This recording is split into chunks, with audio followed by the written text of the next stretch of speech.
Sin más, las dejo para que, bueno, se presenten y puedan contarnos un poco más lo que tienen hoy para contarnos. Hola, ¿qué tal? Antes que nada, gracias por la invitación. No hay mucha presentación, somos biólogas, como dijiste, investigadoras y, bueno, yo soy docente. Yo trabajo en la Facultad de Ciencias Exactas y, bueno, Marina en la CONEA, ¿no? Pero, bueno, hacemos investigación en salud, así que esperamos bueno, que clarifique la charla y que podamos debatir también, porque hay muchas preguntas abiertas, ¿no? Yo voy a compartir un PPT que vamos a ir compartiendo con Marina, así nos vamos turnando como para hacer un poco más dinámico. Con el mismo PPT así nos vamos pausando. Así que voy a presentar. La diferencia de la virtualidad es que yo voy a estar mirando la pantalla del PPT en lugar de todos los circulitos, igual, tampoco es que...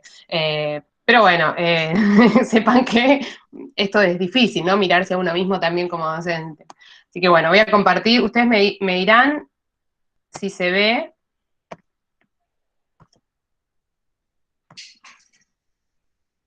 El PowerPoint. A ver.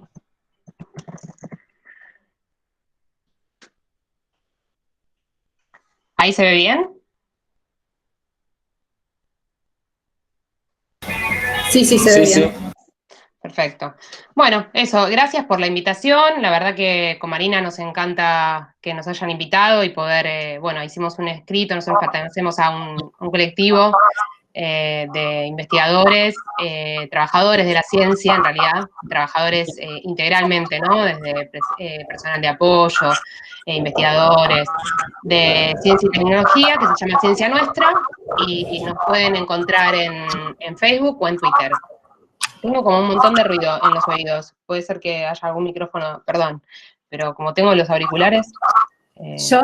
Hola a Hola. todos. Hola, Bele. No estoy viendo la presentación, pero seguro porque, a ver, ¿dónde tengo que...? A ver. Te veo a vos, Bele, pero no veo la presentación.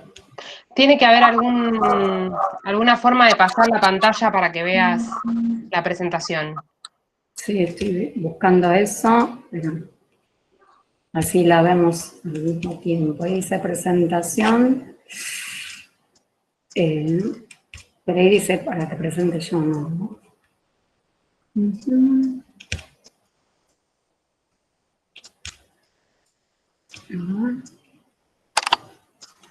Te sigo viendo a vos.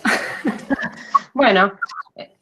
Bueno, a ver, no importa. No, pero lo vuelvo a ocultar y si querés compartir vos, es lo mismo. ¿Preferís compartir vos?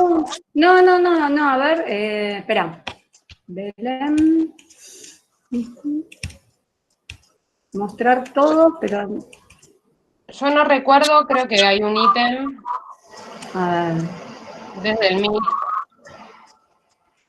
que es para ver la presentación. Para ver estos puntitos.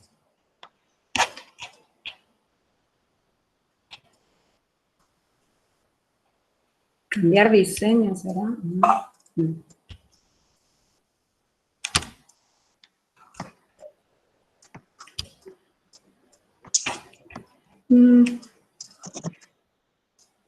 Una ventana.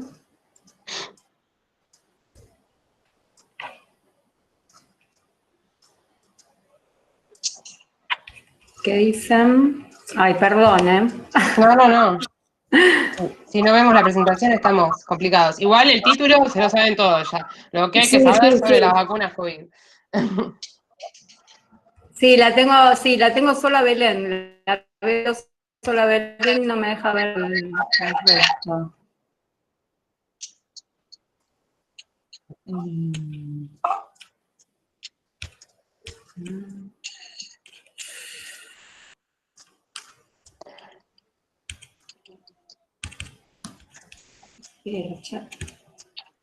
Dice acá, no, dice una compañera que hay que desanclar, tenés que desanclar. ¿Y en dónde voy? A ver. Me tenés anclada a mí en la pantalla, yo sé que me querés, pero arriba hay como un Sí. pincecito. Hay que, si no salgo... Hay un pinchecito arriba de donde me ves a mí. Hay como un... No sé, yo estoy tratando de verlo desde el celular. Ahí que un triangulito y cuadradito, eso no. Arriba a la derecha, a mí en el celular me parece como un ancla, ¿no? Anclar o desanclar a la persona que está hablando, para que puedas ver la presentación. Sí, no. Si no salgo y entro de vuelta.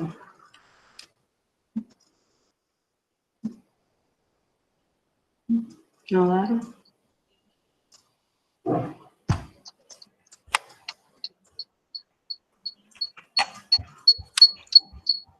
Trato de salir y entrar.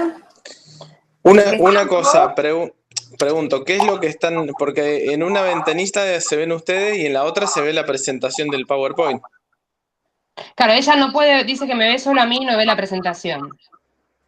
No, porque, claro, porque vos figurás 2 veces, Belén. No, que yo me metí para ver si la podía ayudar a Mari con mi celular, además. Claro, Marina, ahí Belén figura 2 veces el nombre de Belén. Fíjate, en una dice Belén y está la cara de ella, y en la otra, que también dice María Belén Almejún, está la presentación del PowerPoint. Ahí lo que tenés que hacer es tocar la partecita que tiene como un pinchecito que parece un ancla, tocala para desanclarla, para que te aparezcan las otras opciones. Marina. Sí. Sí, Marina, anda a la imagen, en la cámara de María Belén, move el mouse ahí, te va a salir un pinche. Lo tocas y así vas a poder ver la presentación. Ahí está. A ver, ahí está. Bueno, muchas gracias. Gracias. Yo salgo de acá si no hay eco. No, gracias. Lo que pasa es que a veces es difícil con las distintas plataformas. Siempre hay una plataforma distinta sobre la que presentar. Así que, bueno, gracias por la paciencia. Como les decía, ¿ahí me ves bien, Mari? ¿La presentación?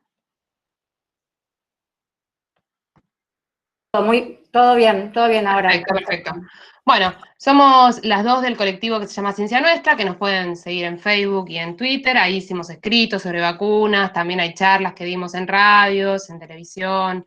Bueno, hace rato que venimos, yo participo además de Ciencia Anti-Fake News, que nos dedicamos a chequear información falsa ahora con el COVID, sintiendo que, bueno, que necesitábamos hacer algo como, en marzo como para aportar desde nuestro compromiso con la sociedad, y desde Ciencia Nuestra también aportamos a lo que fue el voluntariado diagnóstico a nivel nacional, ¿no?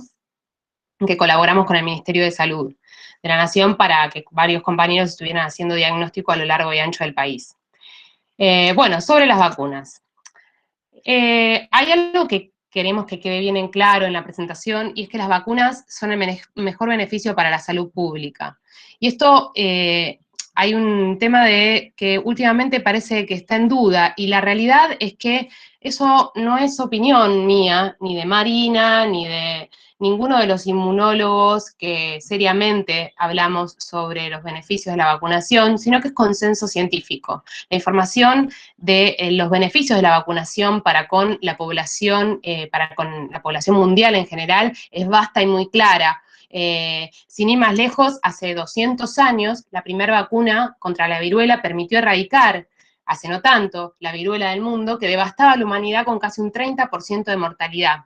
Hoy la cantidad de vacunas que se han puesto a disposición de la población son alrededor de 25, no, hay más de 50 para 25 enfermedades como el sarampión, la rubiola, paperas, enfermedades que mucha gente terminaba con muerte de muchas personas, ¿no? Si bien hay otro porcentaje de la población que pasa la enfermedad, igual también quedan secuelas, porque muchas veces se dice, bueno, estaban la gran discusión de, bueno, juntemos a los chicos para que se infecten de varicela hace un tiempo. Hoy tenemos una vacuna contra la varicela, y no es menor, porque en muchas personas la varicela de grande genera herpes zóster, que termina a veces generando problemas neurológicos, ¿no? Dependiendo de dónde sea la reaparición. Ninguna enfermedad pasarla es gratuito. En cambio, las vacunas son seguras. Gracias al éxito de que tienen las vacunas, a veces nosotros decimos desde la inmunología que un problema de las vacunas es su gran éxito, ¿no? Porque nos cuesta pensar que hace 100 años solamente la principal causa de muerte a nivel mundial eran las enfermedades infecciosas. Acá en Estados Unidos, en Europa, la gente se moría principalmente de enfermedades infecciosas, ¿no? Obviamente que no estaban los antibióticos, que había otras cosas más, bueno, también está el hito del agua potable, pero hay un tema que tienen las vacunas que es una ventaja frente a los antibióticos, y es algo que ustedes como médicos o como estudiantes de medicina deben saber, que los antibióticos se recetan mucho, algo que no debería en realidad recetarse o automedicarse la gente con antibióticos, ni bien tiene una fiebre, y el problema que tenemos es que desde su nacimiento los antibióticos al poco tiempo han generado resistencia en los microorganismos, sin embargo las vacunas no han generado resistencia de ningún tipo desde su creación. Y esto lo digo porque se cree que respecto de los antibióticos de acá a 20 años es probable que no existan antibióticos que nos permitan contrarrestar a los patógenos dado las resistencias que se están generando. Y para eso vamos a contar solamente con las vacunas, ¿no? Para que nos demos una idea, la OMS en su reporte de 2011 a 2020 de las campañas de vacunación estima que se salvaron 25 millones de vidas entre 2011 y 2020. Eso es, si hacemos el cálculo nada más, ni nada menos que 5 vidas por minuto.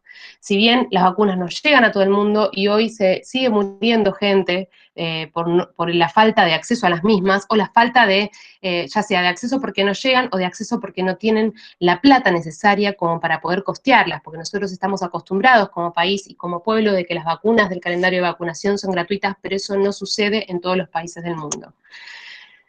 Y bueno, acá vengo con por qué todo esto, y porque en realidad en el mundo existen personas que creen, como decimos en nuestro artículo, que Paul McCartney está muerto y lo ocultan, que creen que el hombre nunca pisó la luna, que creen que la Tierra es plana, o que creen que el hombre convivió con los dinosaurios, y eso no sería un gran problema, pero también existen, así como existen estos grupos de personas, existen las personas que son antivacunas, grupos ruidosos que son pequeños pero muy activos desde el momento en que existe la primera campaña de vacunación, no es que es nuevo, ¿no? Desde que se genera la primera campaña de vacunación obligatoria surgen los movimientos antivacunas, que son pequeños pero ruidosos porque aportan información no contrastable y es muy peligroso para lo que es la salud pública. De hecho, lo vimos con la brecha de vacunación con el sarampión que se generó en los últimos años. En Norteamérica empezaron con casos de sarampión y atacó hasta nuestro país el verano pasado. Sin ir más lejos, yo tengo una nena que tiene ahora 1 año y medio y a los 6 meses le tuve que dar la vacuna triple viral porque antes se daba al año, pero dado que había circulación del sarampión en la Argentina, se hizo una campaña extraordinaria, ¿no? Y esas brechas hay que saldarlas porque son un peligro. Por ahí mi hija no la pase mal, pero por ahí un niño inmunodeficiente se muere de sarampión al estar circulando. No es broma el hecho de tener una brecha respecto de la vacunación para que un patógeno tan complicado como lo es el sarampión para los niños esté dando vueltas en la población, ¿no? Por eso lo que decimos es que la desinformación en términos de salud pública, las fake news, son un problema enorme y que tenemos que, como profesionales de la salud, investigadores, médicos, estudiantes, tenemos que salir a debatir, que la gente se saque las dudas, porque hay, si bien los antivacunas son un grupo pequeño, ese ruido que generan hay que saldarlo y hay que saldarlo con información fidedigna, con la información del consenso científico, con la evidencia, y por eso es necesario que todos, por eso también con Mari salimos a escribir, salimos a debatir y salimos a hacer, bueno, en esta invitación que nos hicieron ustedes, este tipo de charlas que nos parecen importantes en términos de que esto, en el momento con el coronavirus, se está dando más acelerado que nunca este debate, ¿no? Y creo que es necesario que todos salgamos a debatir esto, ¿no? Y que entendamos que la vacunación no solo es un acto benéfico para nosotros individualmente, sino que es un acto de responsabilidad colectiva, altruista y solidaria, porque cuando yo me vacuno, por más que, como dije antes, por más que yo la vaya a pasar bien por ahí la enfermedad, la vaya a transitar bien porque tengo un sistema inmune inmunocompetente, el de al lado no sé si la cuenta, o el de al lado no sé si se puede vacunar, porque por ahí está inmunodeprimido, por ahí tiene alguna contraindicación para algún tipo de vacuna, por ahí es una persona que está en una condición de embarazo, embarazo y por lo tanto no puede recibir alguno de los tipos de vacunas. Así que cuando yo me vacuno, me protejo a mí y protejo al de al lado que ni siquiera conozco. Por eso las vacunas no son solamente un derecho, sino que son una obligación de cada uno para con toda la sociedad. Y eso me parece que es una cuestión a destacar y que tenemos que tenerla bien marcada en la cabeza cuando hablamos de vacunación. Y para hacer una introducción, ¿cómo actúan las vacunas? Nosotros sabemos que para decir cómo actúan las vacunas tenemos que hablar de inmunidad. ¿Qué es la inmunidad? La inmunidad es un proceso que sucede en el organismo con la finalidad de protegernos contra cualquier agente externo, ¿no? La primera vez que nosotros vemos un patógeno, hay primero una parte de la inmunidad que es menos evolucionada y que reconoce generalidades de los patógenos y nos permite tener una primera defensa, hasta tanto actúa una segunda barrera que en realidad ya no reconoce una foto del patógeno, una generalidad, sino que reconoce al patógeno específicamente, como si supiera su DNI, digamos. Esta en particular es muy importante y es porque es una inmunidad que llamamos adaptativa y que genera memoria inmunológica. Es decir, que una vez que chequea su DNI, el sistema inmune es capaz de multiplicarse, dejar clones cual soldados, que una segunda vez que vea el mismo patógeno va a atacarlo rápidamente, va a distinguirlo específicamente e incluso esa memoria puede durar años o toda la vida. Esa memoria puede ser de dos tipos, una que ya escuchamos mucho en este tiempo, que es la inmunidad por parte de anticuerpos, a la que denominamos humoral, pero no importa, que son inmunidad de unas proteínas que liberan un tipo de células que reconocen el patógeno de manera externa. Pero hay otro tipo de inmunidad que en particular con virus es muy importante, que reconoce a los patógenos cuando están dentro de una célula infectada, y sabemos que los virus se reproducen dentro de nuestras células. Esto es lo que denominamos inmunidad celular, es inmunidad de tipo de linfocitos T.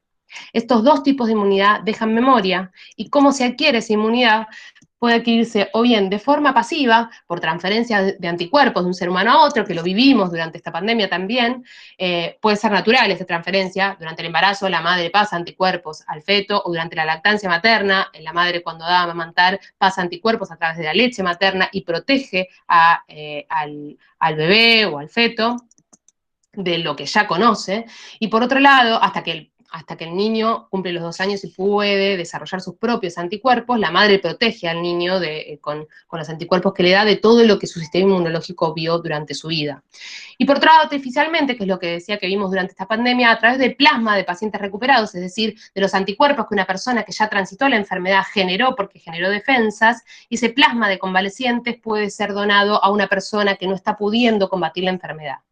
O a través del suero hiperinmune, que ya no es de una persona recuperada, sino que se genera un organismo como el caballo, y en ese caso los anticuerpos que genera el caballo son tratados, son purificados, y se pueden transferir a personas que no están pudiendo combatir de manera competente con su sistema inmune o activamente la enfermedad.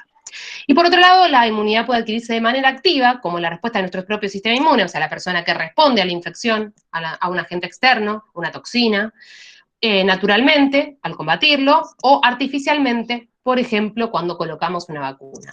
Es decir, que la vacuna se basa en mimetizar lo que sucedería con un patógeno que genera enfermedad, pero sin enfermarnos. Mimetiza lo que el patógeno genera a nivel del cuerpo, ¿no? Mimetiza la respuesta inmune que uno generaría si estuviera enfermo. Deja memoria, pero lo importante es que por un lado no nos enferma, y por otro lado, si los patógenos en general tienen mecanismos de evasión del sistema inmune, se esconden, no son tontos, son vivos, ¿no? Hay muchos patógenos como los parásitos, incluso, que por algo no tenemos vacunas para parásitos efectivas, son capaces de cambiar su cubierta para camuflarse y que el sistema inmune no los reconozca. En ese sentido, las vacunas no escapan a nuestro sistema inmune, y por lo tanto a veces la respuesta que se genera por una formulación vacunal es más elevada y más eficiente que la propia infección, ¿no? Y sirven para entrenar nuestro sistema inmune, entonces, al no enfermarnos de manera eficiente y segura. Bien, y acá le paso la bola a Mari. Bueno, hola, buenas tardes a todos. Bueno, y entonces seguimos con cómo se desarrollan las vacunas. para entender un poco también en dónde estamos parados hoy, hacer como un breve repaso de cuáles son los desarrollos que se tienen que seguir para llegar a una vacuna. Hay distintas etapas y en estas etapas se van a medir la seguridad de cada vacuna y la eficacia previa a la utilización en la población en general, ¿sí? Son distintas etapas que se deben cumplir hasta que se pueda realmente decir, bueno, esta vacuna funciona y se puede dar a la población. Son todos ensayos muy controlados y son auditados por científicos. Bueno, se comienza en el desarrollo de las vacunas por una primera etapa que es la fase preclínica. En la fase preclínica son estudios de ciencia básica que nos importa, digamos, identificar la naturaleza de la enfermedad, del patógeno, se estudia, digamos, mucho cuáles serían las vías o las mejores vías para desarrollar una vacuna. En el caso del SARS-CoV-2, ya se sabían cosas por los coronavirus, por la pandemia del SARS, y se sabía que la proteína espiga o spike, que es una proteína que está externa del virus, que le da la forma de corona, es la llave de entrada a las células humanas a través de la unión del receptor AC2. Por lo tanto, esta proteína ya se tenía una idea de que era un buen blanco vacunal para desarrollar una vacuna. Una vez que se tiene la fórmula vacunal, se van a realizar en esta fase preclínica ensayos en animales de laboratorio. Son animales que pueden desarrollar una enfermedad similar al humano y que por eso nos interesa hacer estos ensayos. Se han utilizado chimpancés, hurones, ratones para el análisis, digamos, del SARS-CoV-2. En estos ensayos, a los animales se les va a dar a un grupo la vacuna, a otro grupo un placebo, y se va a evaluar qué respuesta produce la administración de la vacuna. Si efectivamente, si es eficaz, que la vacuna previene que se enfermen los animales que hayan tenido la vacuna. Si todo esto es efectivo en animales, ahí recién se pasa a la siguiente etapa, que es la etapa clínica. La etapa clínica son ensayos ahora sí en humanos, y se dividen en 3 fases. En la fase 1, con pocos voluntarios, con pocas personas, 10, se busca probar dosis y la seguridad. Esto es, sobre todo, que la vacuna no provoque ningún efecto adverso. O sea, lo primero que queremos saber con cualquier vacuna es que yo la aplico y no va a pasar nada grave, ¿sí? Puede haber dolor, fiebre, dolor muscular, pero nada más. Luego se pasa a una fase 2, que se cuenta entre 100 y 200 personas, en donde de nuevo se vuelve a evaluar la seguridad, porque ahora estoy hablando de un grupo más grande, donde se va a evaluar la respuesta inmune que provoca aplicar esta vacuna, cuántos anticuerpos, cuántas células inmunes, digamos, produce el haber aplicado la vacuna, y se pueden hacer estudios de respuesta en grupos etarios. O sea, estas 100 a 200 personas se pueden dividir en distintos grupos, y entonces se puede evaluar tanto la seguridad como la respuesta en estos grupos. Y luego de finalizar esta fase 2, se pasa a la fase 3, que son pruebas de eficacia a gran escala. Estas fases ya se escala a muchas personas, entre 20.000 y 40.000 personas. Son ensayos a doble ciego, entonces ahora para la prueba de eficacia lo que se va a hacer es a un grupo se le va a dar la vacuna y a otro grupo se le va a dar un placebo, y nadie sabe qué recibió, si la vacuna o el placebo, y se va a dejar exponer naturalmente a estas personas que entraron en el ensayo de fase 3, naturalmente que se expongan al virus, y a un determinado tiempo se evalúa cuántas personas se han han contraído la enfermedad y de esas personas quiénes estaban vacunadas y quiénes no. Entonces ahí recién se puede ver en fase 3, cuando se termina fase 3, la eficacia. Entonces, ¿qué porcentaje de los enfermos, placebos versus vacuna, ¿sí? se enfermaron? ¿Sí? Si de 100 infectados que registro de mi ensayo, 90 recibieron el placebo y 10 la vacuna, entonces se dice que la eficacia fue del 90%. Y por supuesto se sigue evaluando siempre la seguridad de la vacuna, porque cada vez que se escala a números más grandes, siempre pueden aparecer nuevos efectos. Entonces se tienen mucho en cuenta esto. Habrán visto que hubo casos en estos ensayos que se están haciendo ahora que aparece un efecto que no había estado descrito antes. Entonces se para, se ve si tiene que ver ese efecto o no con la vacuna, y si no tiene que ver, se continúa. O sea, siempre se está evaluando la seguridad. Estos ensayos de fase 3, algo muy importante es que son multicéntricos. Esto quiere decir que se tienen que probar en distintas poblaciones en el mundo, sobre todo porque además estamos buscando, en este caso, una vacuna para combatir una pandemia que está por todos los países. Y bueno, y tener en cuenta de que al estar en pandemia tenemos tanta gran cantidad de voluntarios en distintos lugares que se están ofreciendo, digamos, para entrar en fase 3, y también que hay una alta circulación viral, que eso en otro momento no ha sucedido, de tener tanta circulación de virus. Entonces esto acelera también un poco el tiempo en el cual esta fase 3, que tal vez es la más larga, se puedan tener.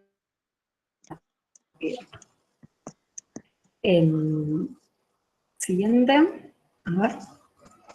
Bueno, cuando se termina la fase 3, los resultados de todo esto se presentan a los organismos reguladores para la aprobación, ¿sí? Las biofarmacéuticas hacen todos estos ensayos y van a presentar todos los papeles a la OMS, y acá en Argentina sería a la ANMAT, ¿sí? Para que ellos digan, los entes reguladores, que son independientes de las biofarmacéuticas, si los resultados son creíbles, si están bien hechos, si son confiables, o si todavía no, o falta un poco más y se puede estirar un poco más la aprobación. Luego de la aprobación se empieza la producción y la distribución de las vacunas y la aplicación en toda la población. Y llega la fase 4, que es la fase de vigilancia epidemiológica, que es donde es importante saber esto, donde se sigue evaluando la seguridad de la vacuna, ¿sí? Más allá que ya esté aprobada, y por años puede suceder esto, se siguen registrando cada evento no registrado anteriormente, se ve, se pueden llegar a sacar del mercado vacunas que estaban aprobadas, o vacunas que antes requerían 2 dosis, se puede decir, bueno, no, a partir de ahora es solo una dosis, a partir de que existe esta vigilancia epidemiológica. Argentina, pues un sistema de registro de efectos adversos históricos para todas las vacunas. Esto es muy importante saberlo, o sea, no es solamente confiar en la biofarmacéutica, sino también entender que hay organismos reguladores y que esto no es solamente, bueno, quién llega a la vacuna, quién la vende, sino que se sigue evaluando cada uno de los pasos. Siguiente, Belén. Las vacunas son los medicamentos más seguros que existen, porque al aplicarse a personas sanas y no enfermas, al contrario de un tratamiento o un remedio, deben representar una relación riesgo-beneficio mucho menor. Esto es muy importante. Los ensayos clínicos se hacen sobre personas sanas, ¿sí? O sea, están muy controlados esas personas, ¿sí? Y otra cosa es que termina la fase 3 y se continúan estudiando un tiempo más las personas que entraron en ese ensayo clínico. Siguiente. Para que las vacunas sean efectivas, no importa cuál es el porcentaje de eficacia, sino la cantidad de población vacunada que permite proteger a quien la recibe como a quienes no pueden vacunarse. Sí, esto se está hablando mucho ahora que están apareciendo los primeros resultados de vacunas, qué tan efectivas son. Eso es importante, pero también es importante, y mucho más importante, qué proporción de la población llega a vacunarse. Si hay pocas personas que se vacunan en una población, a lo largo del tiempo la población se va a contagiar, va a adquirir la enfermedad. En cambio, cuando la mayoría de la población es vacunada, esto protege al conjunto de la población. Y como decía Bele, no todas las personas están en condiciones de vacunarse, ¿sí? Inmunodeficientes, niños o niños pequeños. Hay personas que no pueden vacunarse y la forma de protegerlos es que haya una población que sí esté protegida y entonces esto va a disminuir la circulación del virus. Bueno, y nosotros decimos que la mejor vacuna contra el coronavirus es la responsabilidad colectiva, ¿sí? Siguiente, Bele, ahí ponemos el número, ahí. Acá tenemos, en esta situación excepcional que vivimos de pandemia del COVID-19, a menos de un año de detectarse esta enfermedad, hay un desarrollo de más de 150 vacunas para una misma enfermedad. Esto no se vio nunca en la historia de las vacunas, de la medicina. Nunca hubo tantos desarrollos en paralelo. 87 de esos desarrollos están en estudios preclínicos y 58 estudios en etapas clínicas, en ensayos en humanos, en todo el mundo. Y solo 12 se encuentran en la última fase de estudio clínico o fase 3. Siguiente. Algo que es muy importante para entender también esto de por qué está tan acelerada el desarrollo de las vacunas hoy. Para el SARS-CoV-2 no partimos de cero. Las pandemias del SARS y del MERS nos ayudaron a entender cómo es la biología también de estos coronavirus, ¿sí? De hecho, es el 7º coronavirus capaz de infectar humanos. Y esto ha permitido que se modificaran desarrollos previos de investigaciones vacunales avanzadas para el SARS y para el MERS, que no terminaron por falta de financiación o porque se terminó la pandemia del SARS y del MERS, pero que hoy permitieron no partir de cero para el desarrollo de estas nuevas vacunas. Bele, continúa. Sí. Bueno, y una pregunta que anda dando vueltas de todo esto, además de si bueno, esto importante de que, bueno, está la circulación viral y eso acelera fase 3 y también hay muchos voluntarios y además no partimos de cero, conocíamos el patógeno, es si se saltean etapas. Es una gran pregunta, las vacunas están aceleradas, se saltean etapas, no, por eso yo no me la doy, porque no es segura. En realidad, ninguna de las etapas de las vacunas que están en desarrollo se han salteado. Se han completado fases preclínicas, fases clínicas, tanto la 1 como la 2 como la 3. En algunos casos se han fusionado fases, pero no salteado. ¿A qué me refiero con fusionar? Unificaron la fase 1 y 2. En la fase 1 recordemos que se mide seguridad, como dijo Mari, y en la fase 2 medimos no solo seguridad, sino si la persona desarrolla una respuesta inmune, entonces se aumentó el número de voluntarios y se evalúa tanto la seguridad como la dosis, se dividieron en grupitos para saber, bueno, a esto le doy una dosis, a esto 2 dosis, a esto una dosis de mayor concentración, y evaluar la inmunidad al mismo tiempo, para poder acelerar y maximizar los desarrollos, pero no se saltearon.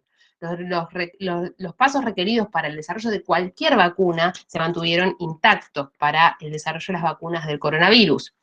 Y algo importante también a decir es que las biofarmacéuticas comenzaron con la producción a riesgo de que no sean efectivas. Es decir, al mismo tiempo que probaban el desarrollo vacunal, producían para que, ni bien estén aprobadas, puedan salir en su distribución. Pero ojo, porque dice, producción a riesgo, ¿qué biofarmacéutica va a producir a riesgo y después que la van a tirar? Hay mucha gente que se pregunta eso. Con cierto sentido, yo no confío en ninguna biofarmacéutica, todas tienen sus intereses. respecto del dinero, ¿no? Pero no están perdiendo dinero. Primero porque se nutrieron de investigaciones a nivel internacional de científicos, en particular estatales. ¿Se acuerdan que hablábamos de la vacuna al principio de la Universidad de Oxford? Después pasamos a hablar de la vacuna de AstraZeneca. O sea, que el que puso la plata para quedarse para poder terminar la fase 3 y quedarse con parte de la patente es una biofarmacéutica que se llama AstraZeneca, ¿no? No pierden dinero, se nutren de investigaciones avanzadas y además recibieron dinero de la OMS, de organizaciones filantrópicas de todos los estados, de antemano, que se reservaron dosis mientras ellos la producían, a riesgo de los estados, ¿no? Digamos, ellos por ahí invirtieron en maquinaria, pero eso es una inversión, no un riesgo. Y hay otra cosa que se dice, el desarrollo de una vacuna puede llevar más de 5 a 10 años, ¿no? El desarrollo más corto fue el desarrollo de la vacuna de paperas, que llevó 5 años, pero esto también es debido a que se van ensayando de a una o unas pocas las variantes vacunales simultáneamente, se invierte mucho menos plata de la que se invirtió, y hoy estamos en una pandemia que afecta al mundo entero, que tiene encerrada la economía a nivel mundial, encerrada a la gente, los chicos sin ir a clase, algo que nos ha paralizado durante todo un año y que se está viendo en Europa, sin la posibilidad de una vacuna, esta segunda ola que muchos pensaban que no iba a llegar, porque mucha gente ya había padecido la enfermedad y hablaban de una inmunidad del rebaño natural, que no se ve. Por ejemplo, Suiza hoy está teniendo una cantidad de muertes y contagios que el ministro que hablaba de la inmunidad de rebaño se ha sacado de su puesto. Entonces, urge la necesidad de acelerar y maximizar estos desarrollos vacunales para frenar la diseminación del virus, y por eso se han aumentado las inversiones. Bueno, ¿y qué vacunas contra COVID tenemos hoy, no? Hay diferentes plataformas de desarrollos vacunales, y esto es importante decirlo. No todas las vacunas son iguales, ni las de nuestro calendario, ni las que se están desarrollando en paralelo para COVID-19. Es como que se están ensayando 4 plataformas distintas de vacunas. Hay 8 tipos diferentes, pero dentro de las de COVID-19 hay 4 que están en fase 3, que son las que están más... es que están llegando a su aprobación, y las que particularmente va a recibir la mayor parte del mundo, que se basan en 4 en particular. Por un lado están las tradicionales, las más conocidas, las que ya sabemos de nuestro calendario, que son vacunas a partir de virus. Pero ojo, no son vacunas del propio virus, que es más leve, algo que llamamos virus atenuado, sino que las que están en fase 3 son vacunas de virus inactivados. Es decir, que al virus lo hacemos mierda, por así decirlo, vamos a hablar mal y pronto. Al virus le ponemos luz UV o calor, lo tratamos con químicos, de manera que no pueda replicarse en una célula viva. Es decir, que si le inyectamos la vacuna, jamás va a entrar a ninguna de nuestras células, no nos va a enfermar, y va a ser reconocido por nuestro sistema inmune para que monte una respuesta inmune a través de todos los componentes de ese patógeno, tanto la parte externa como la interna, ¿no? En fase 3 se encuentran una India, que entró hace poco, tres de China, en particular, una de Sinovac y 2 de Sinopharm, una del Instituto de Wuhan y otra del Instituto de Beijing. No puse 2 veces el logo porque ocupaba media pantalla. Pero la realidad es que estos desarrollos son rápidos, tenemos amplia experiencia, como la vacuna de la polio inyectable, la vacuna de la influenza, la vacuna de la hepatitis A, son todas inactivadas, y el tema es que son vacunas seguras, que generan elevada inmunogenicidad, anticuerpos, células T, que ya se sabe a través de los años que generan gran cantidad de activación en nuestro sistema inmune por ser el patógeno completo, ¿no? Y son seguras en personas, en particular inmunodeficientes. Pero tenemos un tema con el riesgo en la producción. ¿A qué me refiero con esto? Si algo falla en el tratamiento con químicos, estaremos inyectando virus vivo dentro de un mar de virus muertos. O sea que es difícil producir tanta cantidad de virus, y además hay que chequear en cada lote que realmente ese virus esté inactivado. Ha pasado a lo largo de la historia de la humanidad que una falla en un lote puede generar enfermedad, y es lo que no queremos. En este caso, las vacunas, actualmente una de las vacunas chinas que es inactivada, creo que es la que acaba de anunciar, pero lo tengo que chequear, que su efectividad es del 86%. Es una efectividad alta, muy alta, son buenos resultados. Por otro lado están las vacunas de subunidad. La vacuna de subunidad llamamos a todo tipo de vacuna que utilice partes de virus, o bien proteínas, como la del espiga, esta que hablaba Mari, de la parte externa del virus, que es por la que entra la célula, donde se introduce directamente la proteína, o bien partículas similares al virus, vacías, ¿no?, que tienen la parte externa del virus, que se inoculan y que son reconocidas, en la formulación molecular son reconocidas por nuestro sistema inmune y montamos una respuesta. Estas también son muy conocidas. En fase 3 tenemos la de Novavax, que es de Estados Unidos, la de Medicago, que se basa en partículas lentivirales, virales vacías, y la de Canadá, y la de un instituto chino que acaba de entrar en fase 3 con vacunas de su unidad. Tenemos amplia experiencia, como las vacunas de la hepatitis B o del HPV, son muy seguras porque imagínense que es un pedacito del virus, no estamos hablando del virus completo, se pueden utilizar en personas inmunodeficientes, pero el tema es el costo de su producción. Dependiendo de dónde produzcamos estas proteínas o dónde produzcamos la partícula viral, su costo puede llegar a ser muy elevado. Y además, a veces usan potenciadores de la respuesta inmune que pueden llegar a generar reacciones alérgicas en algunas personas, no es la mayoría. Y hay algo a destacar de este tipo de vacunas, que Cuba está produciendo una vacuna a su unidad, que es la Soberana 01, igual Cuba no está produciendo solo una contra el coronavirus, sino que está produciendo 4, y ¿por qué lo menciono? Porque es la única de Latinoamérica que se encuentra en fase de prueba en humanos, en particular fase 2, terminando ahora en el verano, para pasar a evaluar efectividad. Y esto no es casualidad. Cuba invierte un 10% de su Producto Bruto Interno en salud, en medicina y en producción de vacunas y derivados biológicos.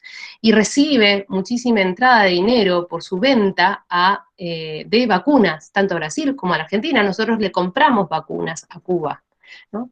Mientras que, bueno, nuestros desarrollos, hay 3 en la Argentina para vacunas contra el COVID, se encuentran en fases preclínicas, en particular el de la UNSAM, de la Universidad de San Martín, Nacional de San Martín, que dirige la doctora Juliana Casataro, ha pasado de las pruebas preclínicas, pero sin embargo no hay inversión como para que pueda pasar a fase clínica, y esto creo que es un punto muy importante a debatir, porque es parte de nuestra soberanía, ¿no? Y hay que tratar de que las investigaciones argentinas también puedan ver la luz.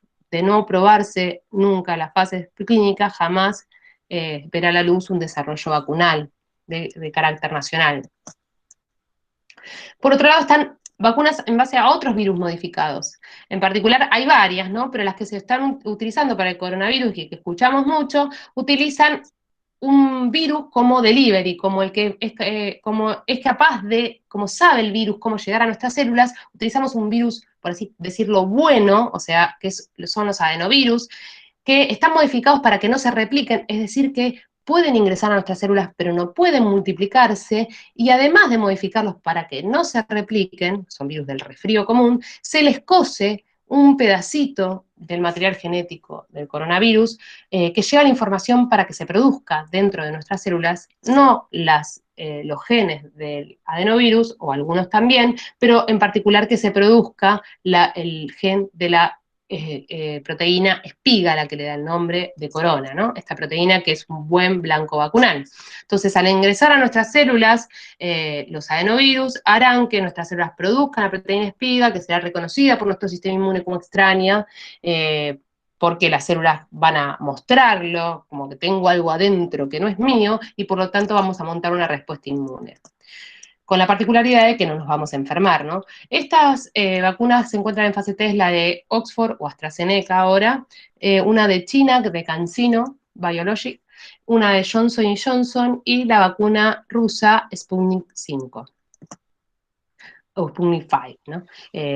Algunos le dicen Sputnik B, no sé por qué, creo que es Sputnik 5, y se usan, como les decía, estos virus modificados, y en particular tenemos experiencia, porque mucho se ha dicho de estas vacunas, hay experiencia, hay vastos años de experiencia de modificación de adenovirus, y en particular para las vacunas, ha habido vacunas aprobadas para el ébola, y hay éxito en vacunas del virus sincicial respiratorio, que es un virus muy complicado para la vacunación, con lo cual, en particular Rusia había desarrollado la vacuna del ébola, utilizando la misma plataforma que estoy utilizando para el coronavirus, y también una vacuna para el MERS, que no llegó a la aprobación.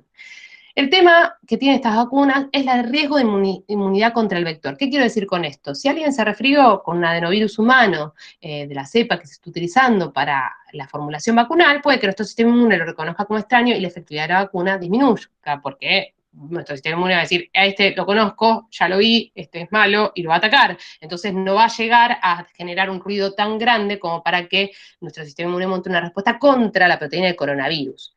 Y además puede haber riesgo en inmunosuprimidos, pero es algo que a estudiar todavía. Si bien tenemos historia, no tenemos tanta historia como con las otras vacunas, entonces es un riesgo que hay que evaluar y, por lo tanto, los inmunosuprimidos, inmunodeficientes, por el momento no pueden recibir vacunas de este estilo. Bueno, y tienen en general buena tolerancia y están generando buena inmunogenicidad y buena respuesta del sistema inmune.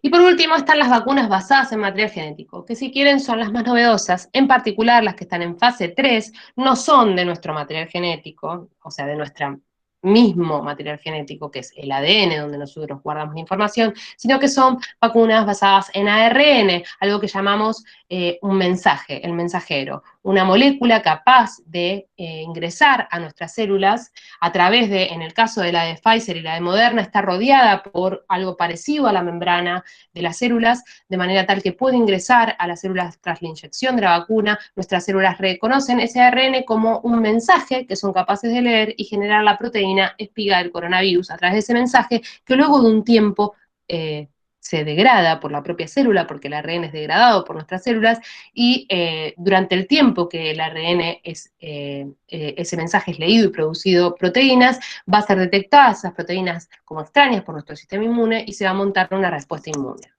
Estas son las más nuevas, se encuentran acá, en realidad tengo 40 más, estas no son del anterior, acá hay un error sino que las que ya son de este estilo son la de Pfizer y la de Moderna, una de Estados Unidos y otra de Estados Unidos y de Alemania. Bueno, igual BioNTech también tiene acciones China, digamos, como que está todo medio mezclado ahí, ¿no? Son vacunas no infecciosas, eso es bueno, porque no estamos hablando de virus, no estamos hablando de un virus modificado, ni del propio virus, son fáciles de producir, son muy baratas de producir, eso es una novedad respecto de las vacunas, requieren facilitadores para acceder a la célula, en este caso la membrana, esta lipídica que permite que se fusione con las células donde se inyectan, las células del músculo. Pero o bien hay otras técnicas, pero estas son las que se están usando para la fase 3 del coronavirus, generan inmunidad por anticuerpos y por células T, y nunca, lo que tienen de desventaja, si quieren, es que nunca se había probado antes una vacuna de ARN. Pero esta molécula es incapaz de insertarse en nuestro genoma porque es ARN, no es ADN, es incapaz de modificarlo, y esto hay que dejarlo en claro, no vamos a generar mutantes a través de la inyección de una vacuna de ARN, jamás. Además, si de alguna manera se eliminaran todas las reglas de la biología molecular y ese ARN se insertara en el ADN, algo que no es posible, no estaríamos inyectando en nuestras células ovocitos o bien en los espermatozoides, por lo tanto nunca llegaría a nuestra descendencia, porque muchos dicen eso, otros hablan de la esterilidad masculina, no entendemos todavía, no comprendemos si las vacunas están determinadas, muchas veces nos preguntamos de dónde sale esa idea, porque las vacunas generarán la proteína espiga, no están determinadas a generar AC2 o hacia AC2, que es el receptor, jamás llegarían a testículo como para generar un problema que parece que a muchos hombres los tiene preocupados, esto de la vacunación y la esterilidad, ¿no? Pero no es posible. El ARN además es inestable, es una molécula estable, se lo digo porque trabajo con ARN, extraigo ARN de pacientes y cuando uno lo mira mal, se degrada. Es así, no es una molécula muy agradable para empezar un trabajo y requiere una refrigeración muy importante, que es algo que tienen de desventaja, estas vacunas una desventaja enorme para su distribución. La de Pfizer requiere menos 80 grados y solo dura media hora tras descongelar al momento de aplicar, por lo tanto no va a poder llegar a cualquier lugar del mundo. Imagínense llegar a lugares donde uno va a pedir una cerveza y le dice la cerveza está al tiempo, ni siquiera hay una heladera, ¿cómo va a llegar a esas zonas? donde necesitamos que sea lo más fácil posible su distribución, llegar a los lugares más recónditos, una vacuna que necesita una refrigeración tan controlada, ¿no? Entonces es un verdadero despliegue el hecho de, yo creo que esta vacuna, si realmente llegan a Argentina la de Pfizer, va a quedar en las grandes capitales, porque es imposible su distribución en algunos lugares del interior, ¿no? Y algo más, no. Y acá le pasó la bola a Mari. Así no los aburro. Gracias, La parte biológica. Bueno, acá nos preguntamos en qué vacunas participamos en los ensayos clínicos en Argentina. Bueno, hay 3 vacunas que hay hoy en desarrollo de fase 3 en Argentina y, bueno, ¿y cuáles son las que se producen? Y acá en este cuadrito están todas las vacunas que describió muy bien Vele, pero vamos a centrarnos un poquito en las que tienen que ver, tanto en que se están ensayando acá en fase 3 en Argentina, y también cuáles son las que el gobierno está haciendo negociación con las empresas para adquirir estas vacunas.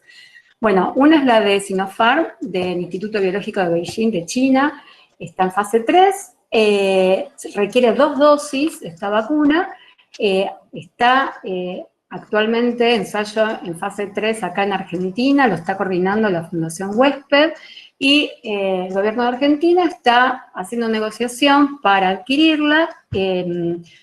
No se sabe mucho, hasta ahora lo que han dicho es que el costo sería de $140, pero no hay trascendidos, digamos, de cuántas vacunas se podrían adquirir y en qué momento podrían llegar.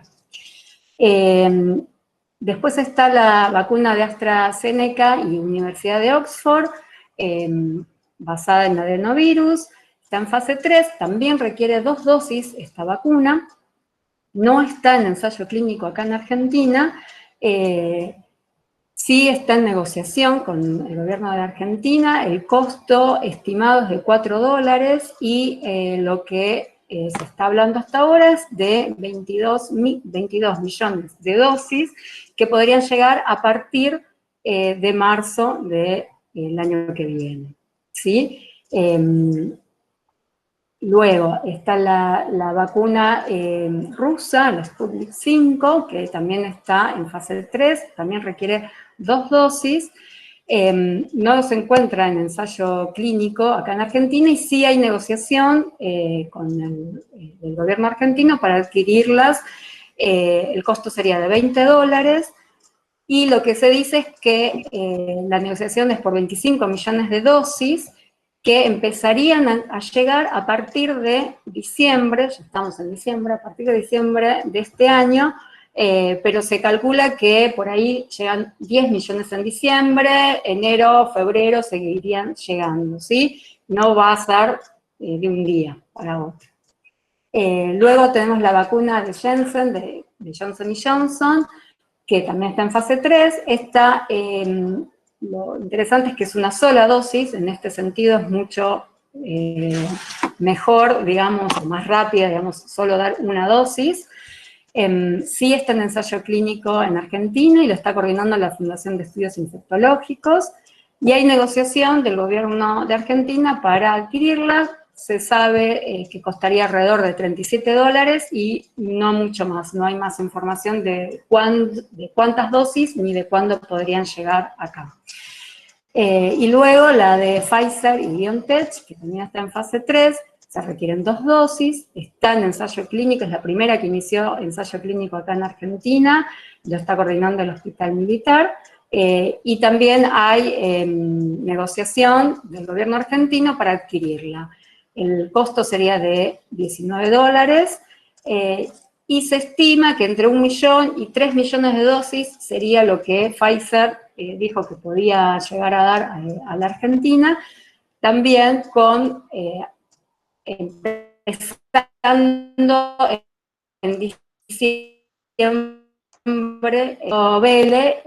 hay que tener en cuenta que esta, la de Pfizer, que son a base de material genético, de ARN, requiere mucha refrigeración y eso es una complicación para la distribución y la aplicación, digamos, en lugares un poco alejados de las ciudades.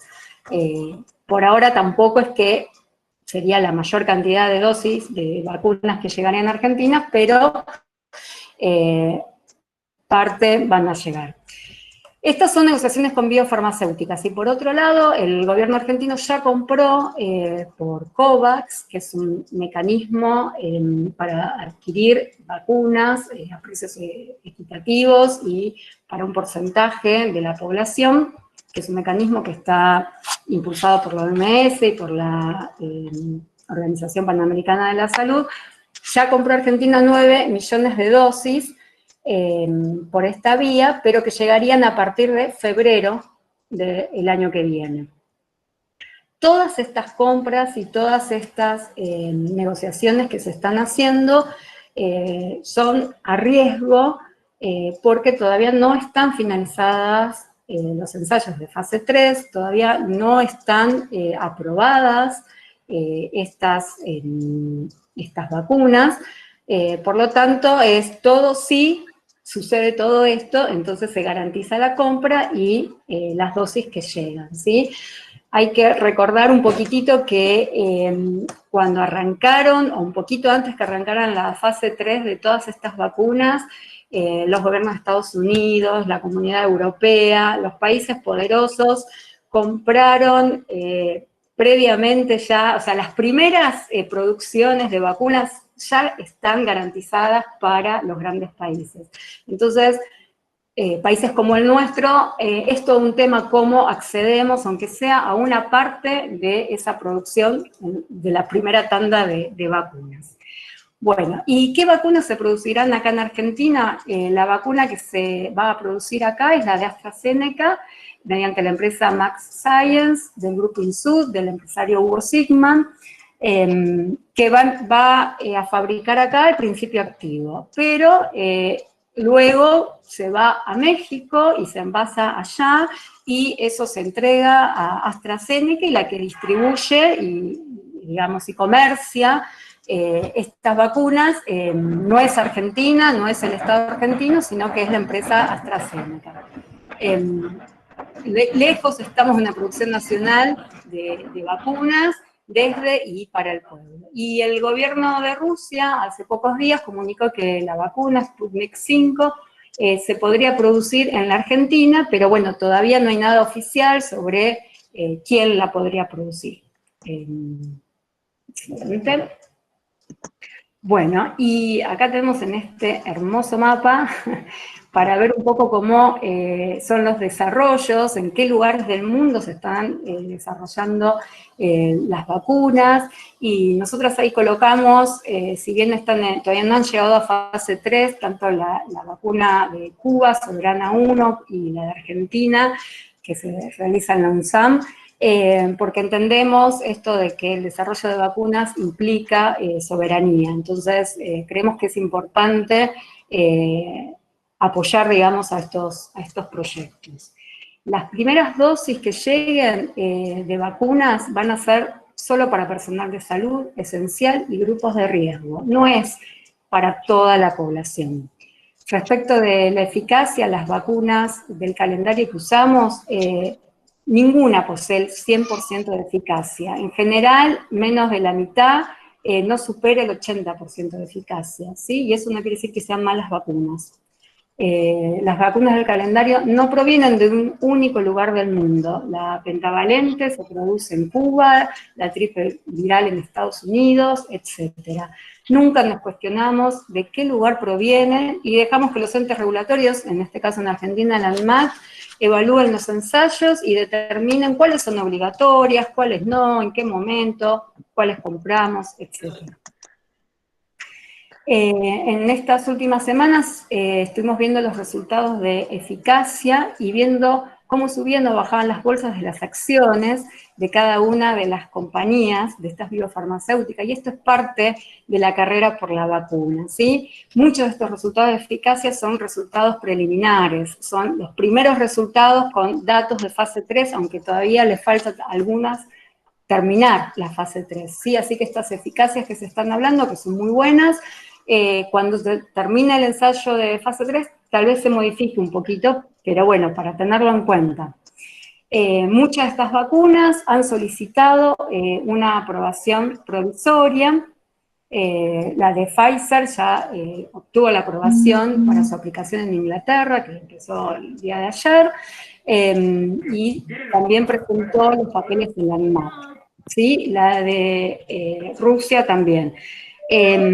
Las vacunas que presentaron acá en la ANMAT para evaluarse son las de AstraZeneca, que la presentó en octubre, la rusa que se presentó en noviembre, y la última que se presentó, que fue la semana pasada, fue la de Pfizer, que ya presentó los papeles en la ANMAT. Están pidiendo en este caso aprobaciones provisorias, ¿sí? de uso de emergencia de las vacunas. La aprobación provisoria no es novedad, todo Estado tiene derecho a analizar los resultados y si lo considera que están bien, las puede aprobar.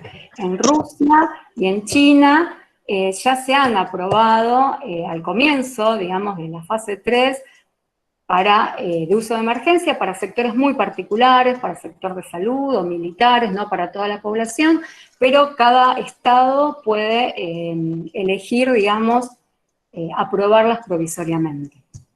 Bien. Bueno, ¿y qué no sabemos de las vacunas? Que desarrollemos inmunidad por anticuerpos y células, no podremos saber en lo inmediato cuánto tiempo se mantiene esa inmunidad. Tampoco sabemos si las personas que quedan protegidas por la vacunación se contagian sin desarrollar la enfermedad, siendo asintomáticos, y por ende no sabemos si son capaces o no de transmitir al patógeno. Sabemos que no producen efectos adversos, pero no sabemos qué sucede a largo plazo con estos. Eso lo tenemos que seguir evaluando y lo sabremos en un tiempo, cuando se cumplan los largos plazos. Bueno. Tampoco se sabe, en el caso de una infección natural del propio SARS-CoV-2, donde además las secuelas son complicadas en algunos casos. Así que no es gratuito que nos contagiemos naturalmente. No es una gripe ni un catarro más. Eso es lo que tenemos que tener en cuenta con estas vacunas. Y bueno, como decía Mari, hay que tener en cuenta muchos de estos puntos porque no es para nada trivial contagiarse de coronavirus. Está habiendo secuelas neurológicas, de miocardio, pulmonares. No sabemos qué va a pasar a largo plazo con las secuelas neurológicas, por ejemplo. Hay personas que desarrollan mialgias y los mantienen durante bastante tiempo, pérdida del gusto, del olfato, extendidas. No es gratis. Por eso, por más que uno no sepa si a largo plazo provoca algún evento adverso que todavía no supimos, eso no lo vamos a saber tampoco con las medicaciones aprobadas recientemente cuando se abre a la cantidad de la población, y lo sabemos con las vacunas recientemente aprobadas, ¿no? No estamos hablando solamente del coronavirus. Así que, bueno, por eso el riesgo-beneficio de la vacunación es alto. Por eso, una pregunta que vale es, ¿podemos soñar con la vieja normalidad en las condiciones en las que están llegando estas vacunas a la Argentina? La realidad es que las vacunas que se aprueben, como decía Mari, van a mejorar la situación. O sea, en el sentido de que, como se van a dar al personal de salud, un personal muy expuesto, o al personal, a los maestros, a los docentes de secundaria, personas que ven muchas personas en un día, que tienen muchos contactos, a los adultos mayores, a la personal de seguridad, vamos a reducir los contagios, sí, sí logramos que a pesar de su no obligatoriedad, las personas voluntariamente vayan a vacunarse para que entiendan la importancia, en este caso, de la vacunación. Si ocurre esa reducción de contagios, además va a ocurrir una reducción en las muertes, porque recordemos que la población mayormente expuesta o con mayor índice de mortalidad es la de adultos mayores. Pero la realidad es que no habrá vacunas para todos en el corto plazo. Entonces, si no nos cuidamos, hablo por la relajación que está habiendo de las medidas en general en toda la población, así como lo hubo en Europa, que se entiende que hay hartazgo, Si no nos cuidamos, la circulación viral va a continuar. Si nos cuidamos un poco más, por ahí empecemos el invierno que viene con una circulación viral baja, pero si no nos cuidamos, probablemente el piso del que partamos sea más alto que el de este año y la ola sea peor, como sucedió en Europa. La realidad es que nos va a permitir reducirlo, pero como la circulación viral continúa, tenemos que continuar con las medidas de higiene que aprendimos este año y cuidado, aún después de haber conseguido la vacuna, porque la realidad es que ni sale una vacuna hasta que se vacuna a toda una población, pasa un tiempo, esta vacunación es histórica, se está preparando gente para que vacune, se está viendo cómo coordinar una vacunación de millones de personas al mismo tiempo, eso va a tardar meses, y probablemente entremos en el invierno que viene sin la totalidad de la población, incluso de riesgo, vacunada. Entonces, hay que continuar con las medidas de cuidado, ¿no? Incluso ahora, aunque sea verano, nuestros países limítrofes están teniendo un aumento en los contagios, Chile, Paraguay, Uruguay, Brasil, Colombia también, aunque no es limítrofe, está teniendo un aumento en los contagios, a pesar de que no es invierno, ¿no? Bueno, en Colombia sí, pero a lo que voy es que el verano baja la infectividad viral por los rayos UV, por el calor, porque estamos en espacios abiertos, pero no la elimina, digamos, no es una gripe estacional, ¿no? Y hoy en el mundo, o al día de ayer en realidad, había 68.587.138 personas infectadas por COVID. Ese número de casos positivos es un montón de gente, ¿no? Teniendo en cuenta que muchos países han subtesteado, es decir, que no han hecho la cantidad de test suficientes, o que a los contactos estrechos se los aísla, pero no se los hisopa, porque es un gasto muy grande para la salud pública en general de cualquier país. Por tanto, hablar de casi 69 millones de personas con casos como casos positivos es un número elevado, ¿no? Y hay más de 1,5 millones de muertos, que es un montón, teniendo en cuenta las medidas extraordinarias sanitarias que se han tomado en casi todos los países del mundo de aislamiento, como no había sucedido en otro momento, y además por el exceso de muerte que se está observando, es decir, muertes que, al comparar las muertes de este año con las del promedio histórico de muertes, para el mismo periodo, se ve que ciertos países tienen más muertos que los muertos por COVID reportados. Es decir que, o porque el sistema de salud se saturó y se produjeron muertes evitables en otras cosas, o porque no se contabilizaron los casos de coronavirus como deberían, los muertos fueron mayores a los que estamos observando como 1,5 millones. La llegada de la vacuna claramente no va a llevar a cero esta situación, y por eso decimos y repetimos que la mejor vacuna de acá a que esto baje en circulación es la responsabilidad colectiva de todos para con todos como sociedad, ¿no? Y voy a volver a repetir esta porque me parece que es importante y es bastante gráfica. Para que las vacunas sean efectivas necesitamos que muchos se la apliquen. La peor vacuna es la que no se aplica. La peor vacuna aprobada será la que nadie se dé, porque no importa que su eficacia sea el 100%. Por eso pensemos que la vacunación es un acto altruista y solidario, y repitámoslo y convenzámonos de que es así, sobre todo el personal de salud, ¿no? Y cuanta más población de personas estén vacunadas, menor será la circulación viral y por lo tanto más eficiente la erradicación de este y de todos los patógenos que se encuentran con formulaciones vacunales aprobadas. Para volver a la vieja normalidad, entonces vamos a necesitar vacunarnos en esta primera etapa. Como dijo Mari, se centrará en el personal de salud, trabajadores esenciales y grupos de riesgo.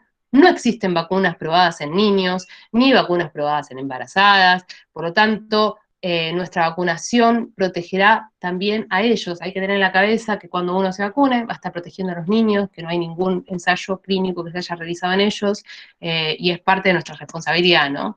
Por otro lado, nos tenemos que cuidar. Las desigualdades que hoy tiene la mayoría de nuestro pueblo van a continuar una vez pasada la pandemia, al igual que nuestra interacción capitalista del hombre con la naturaleza, que ha facilitado la transmisión de enfermedades como esta de origen zoonótico, degradando el ambiente del hombre de los animales hacia el hombre, ¿no? Y en esto tenemos que discutir qué situación estamos teniendo a partir del capitalismo como humanidad, para con la interacción que tenemos con la naturaleza. Una interacción que hoy no está siendo respetuosa y por lo tanto estamos teniendo enfermedades evitables al tener encuentro con poblaciones de animales que no hubieran estado en contacto con el ser humano.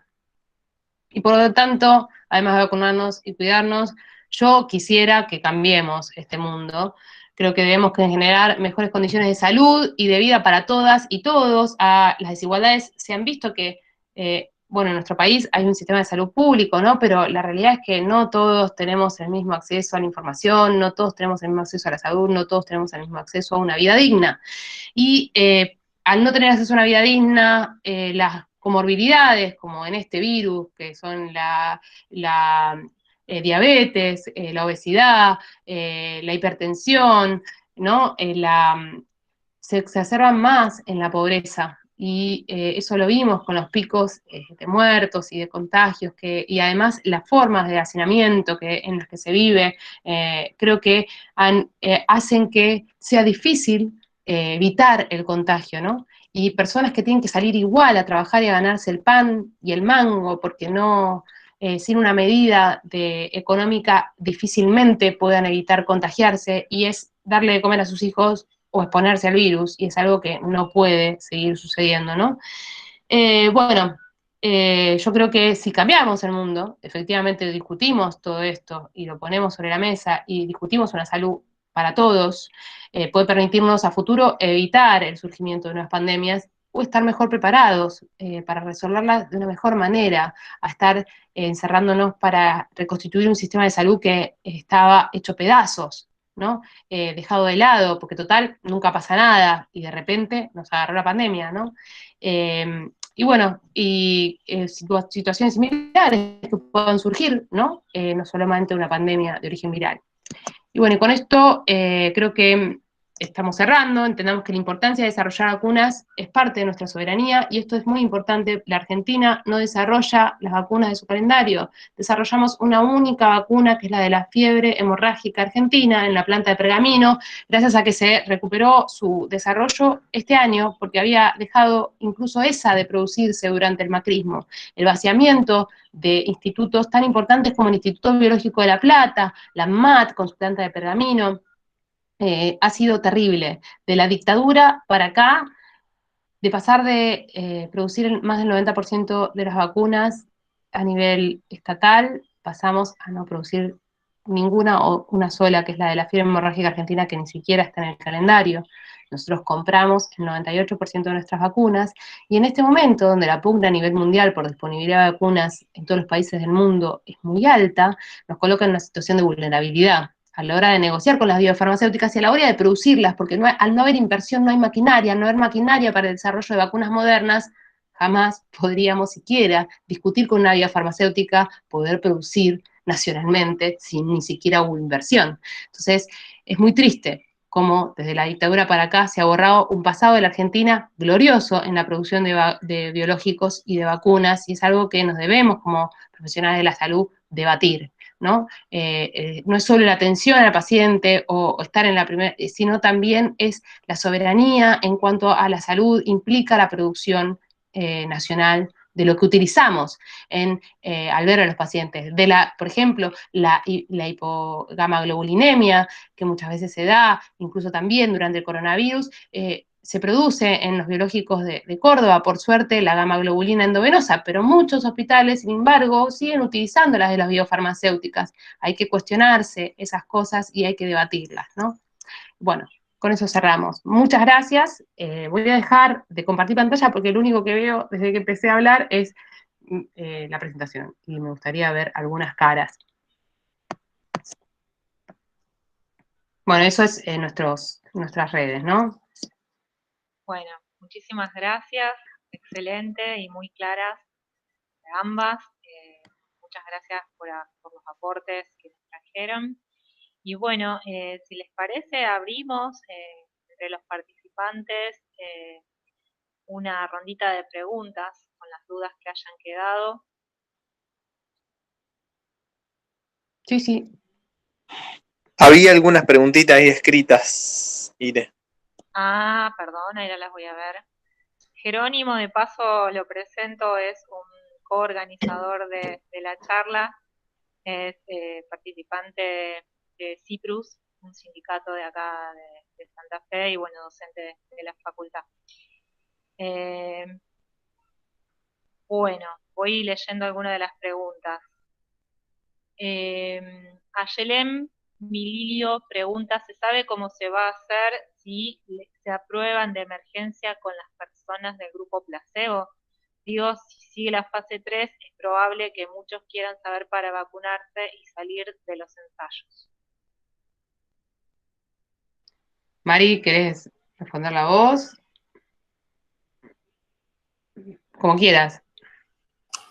Sí, no, o sea, es un tema ese, ¿qué es lo que va a suceder? La verdad es que no se sabe y para el desarrollo y para culminar la fase 3, la verdad que estaría bueno que no salgan del ensayo, pero es un dilema que hacer, ¿no? Si está aprobada una y sos...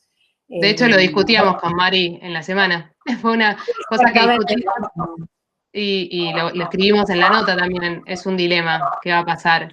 ¿No? Sí. Es un dilema. Yo igual lo que entiendo es que en esta primera etapa de vacunación, de estos primeros meses, que tal vez sean estos primeros 3 o 6 meses que vienen para adelante, las vacunas disponibles van a estar para sectores determinados, bueno, de salud, de esenciales y de riesgo, ¿no?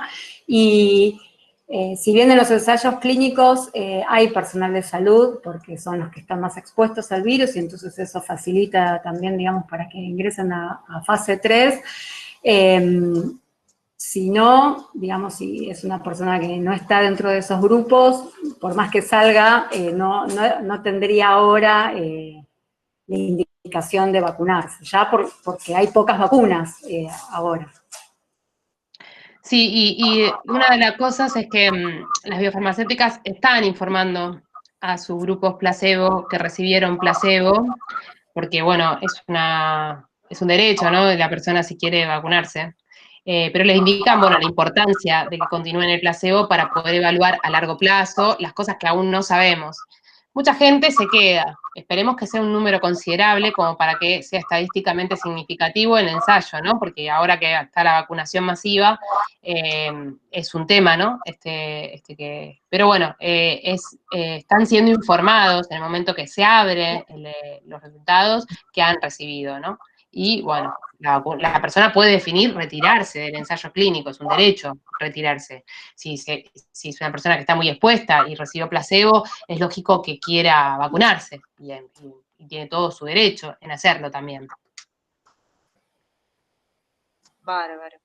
Bueno, acá preguntan también qué pasa con los que ya tuvieron la enfermedad, si deben vacunarse, que es una pregunta que nos hacemos frecuentemente esa. En principio, no van a estar dentro de los que reciban primeramente la vacunación. Eso es lo que sabemos de los países que ya han aprobado. Obviamente, esto no han sido probados, no están negadas, ¿no? Las vacunas no han sido probadas en los voluntarios. Los voluntarios eran sanos y se les ensayaba previamente que no hayan tenido COVID, ¿no? Con lo cual, en principio, no están dentro de los grupos de voluntarios sanos que se utilizaron para los estudios clínicos. Pero tenemos entendido por contactos del sistema que trabaja en el sistema de salud que no están prohibidos por ahora dentro de los ensayos que han sido, los resultados que han sido entregados a la MAT. Veremos qué es lo que finalmente evalúa el ente regulador, que va a ser quien sepa a qué población aplicar, a qué tipo de vacuna, cuál es mejor para la población de adultos mayores, cuál es peor, ¿no? Eso no reside en nosotros, sino el que analiza los resultados. Sí, y además eso, ¿no?, que dice Bele, ahora con las presentaciones que hay ahora, que son aprobación de uso de emergencia, puede ser que esté más restringido a quienes se las van a permitir dar en esta primera etapa, que tal vez más adelante sí digan, bueno, sí, para toda la población, se vio que es, o sea, a los que tienen enfermedad, a los que no, pero eso tenemos que ver lo que termina de decidir los entes reguladores para ver, sobre todo esto porque como estamos en una etapa ahora donde empiezan a finalizar los ensayos de fase 3, algunos están por finalizar, otros están ya con resultados preliminares, pero con bastante peso. Entonces, es una aprobación, pero todavía no está terminado. Entonces, hay un tema que lo que termina de definir es el ente regulador de cada país, para quién es esa vacuna. Claro.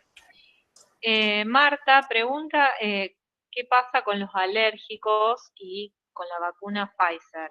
Sí, porque está circulando que, bueno, aparentemente habría alguna contraindicación ahí, no sé si es verdad o no. No habían surgido durante los ensayos de fase 3, en los miles de voluntarios que hubo, reacciones adversas respecto de reactividad, ¿no? De anafilaxia, en 2 personas que eran del personal de salud y en particular tenían una condición de un sistema inmune muy sensibilizado, eran personas que llevaban consigo para darse un shock de adrenalina, si era necesario. O sea, estamos hablando de personas con una reactividad en su sistema inmune elevada, ¿no? En particular, digo, porque estuvimos mirando justo como estamos ahí como al pie de cañón con las fake news que salen, hoy a la mañana estuvimos debatiendo y viendo, ¿no? Porque nosotros sabemos que muchas vacunas para las personas que son alérgicas a medicamentos, a también alimentos, muy alérgicas, ¿no? O incluso a otras vacunas que han desarrollado alergias, lo tienen como contraindicado, ¿no? Y en ese sentido también parte de ver el ente regulatorio de cada país. Pero existe una contraindicación porque un sistema inmune ya sensibilizado puede llegar a tener una reacción adversa, no contra la vacuna en sí, muchas veces no creemos que sea el ARN, en este caso, que esté generando esa reacción, sino contra alguno de los preservantes, conservantes de la vacuna, como pasaría con cualquier comida, ¿no? Una persona que es alérgica a la comida y de repente tiene una alergia por la comida envasada, por los conservantes que se utilizan, también, bueno, parte de la vacunación tiene esto, ¿no? Pero bueno, son casos muy particulares que hay que ir evaluándolo. Esos eventos adversos, como dijo Mari, se registran, se estudian, se ve si tiene que ver con la vacuna o no, o los preservantes que usa cierto tipo de vacuna para alérgicos elevados, no sea posible darse la vacuna de Pfizer, y en ese sentido, más que nunca, vale lo que decíamos con Mari, de que la vacunación es un acto solidario, ¿no? Y por ahí si hay una parte de la población que es alérgica y no puede darse la vacuna, como pasa con la de, por ejemplo, la fiebre amarilla, que los alérgicos al huevo o a cualquier derivado del huevo no pueden dársela porque por las condiciones en las que se genera la vacuna, bueno, en ese caso recae más en el resto de la población vacunarse como para protegerlos, ¿no? Bárbaro. Y Manuel pregunta por qué no se permitió el desarrollo simultáneo en varias fases de vacunas anteriores, a diferencia de las de COVID. ¿Hay cuestiones económicas detrás? ¿No tienen impacto en la salud pública?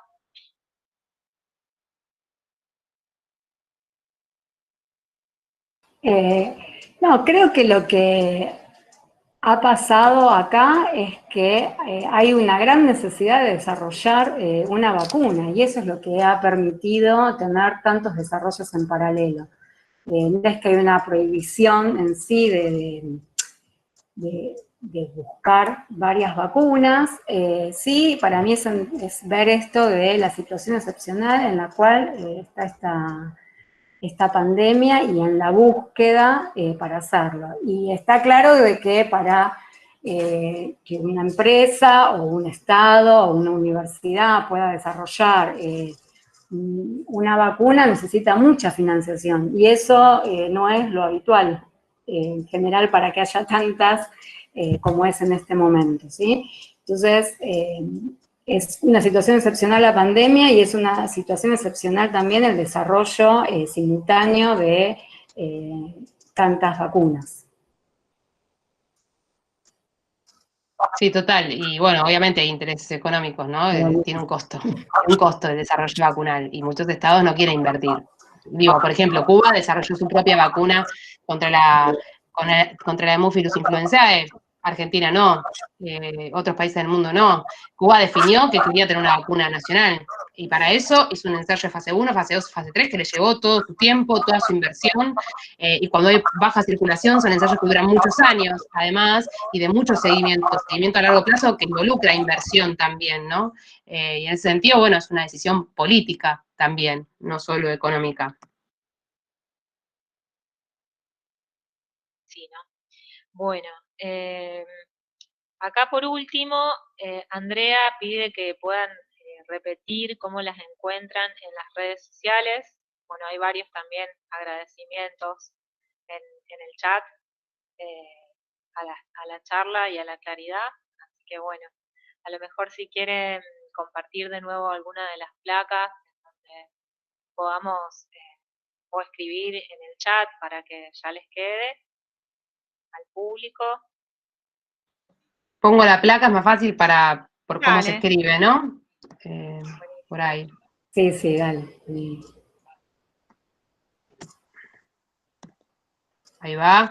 En realidad estamos en Twitter y en Facebook, Instagram, ya me sale.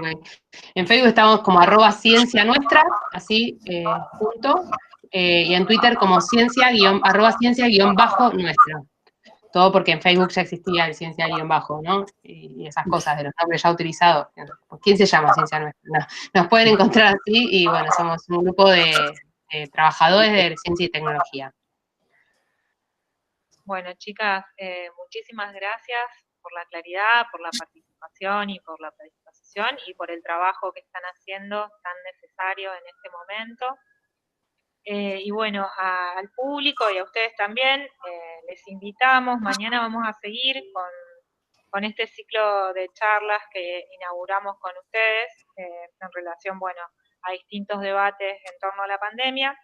Mañana vamos a estar compartiendo un conversatorio con 2 economistas de la Universidad de Rosario, que es Guillermo Peinado y Lucía Andreossi. Es una charla sobre economía, género y ambiente en tiempos de pandemia. Les voy a dejar acá en el chat el enlace, y bueno, en las redes también pueden encontrarlo. Bueno, sin más de nuestra parte, muchísimas gracias, y bueno, las vamos a estar siguiendo y acompañando en lo que hagan. Bueno, muchas gracias a ustedes por la invitación. Sí, muchas gracias por el espacio, por compartirlo y bueno, un saludo a todos.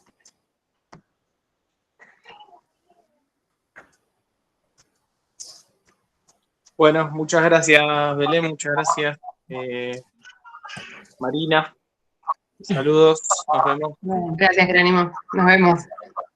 chao, gracias.